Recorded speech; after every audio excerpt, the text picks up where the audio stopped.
why should people be aware of what spatial economics is and how it affects their daily lives? Yeah, that's a good question. I would say a lot of phenomena that people are interested in have an important spatial component. And so, like I said earlier, a lot of inequalities are in some way spatially driven.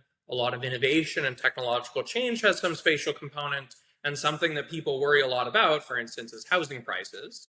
That, of course, is a naturally spatial phenomena because houses exist in space. They're like canonically the most sort of spatially relevant good. So, with that, would you say certain cities are winning and certain cities are losing in this battle, or it's pretty like fluctuates generally?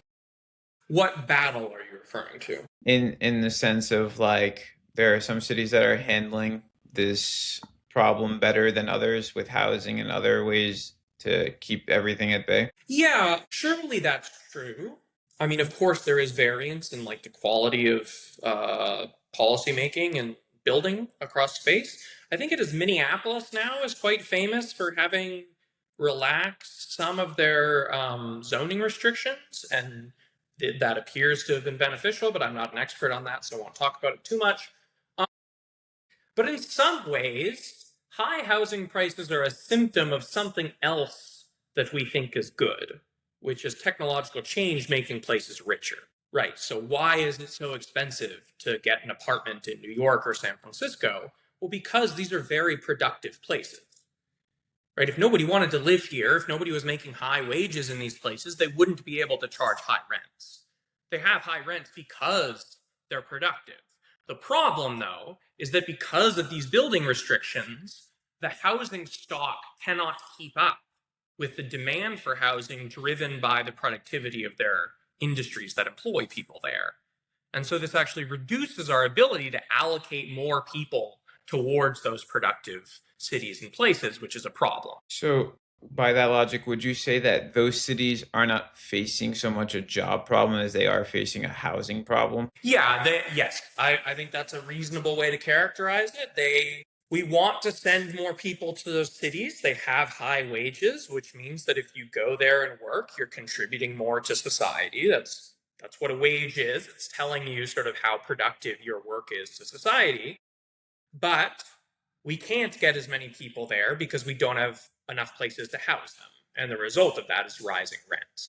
So, with that said, obviously those are pretty dense urban areas. You can only build so much there. Would you say they need to improve their housing restrictions or maybe improve the accessibility to the city from, let's say, a somewhat suburban area? Yeah, I don't think I have enough sort of ground level expertise to say that. I think in general, probably doing both would be beneficial. I mean, we could increase housing density. Certainly in San Francisco, we could increase housing density. I know there's a lot of policy discussion around increasing housing density, specifically around rail stops, so that people can like live near subway stations.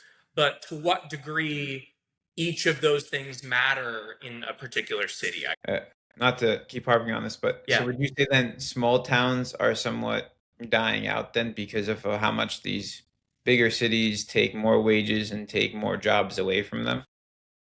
Well, so I think you're using negative sum language that I Okay. don't think is helpful.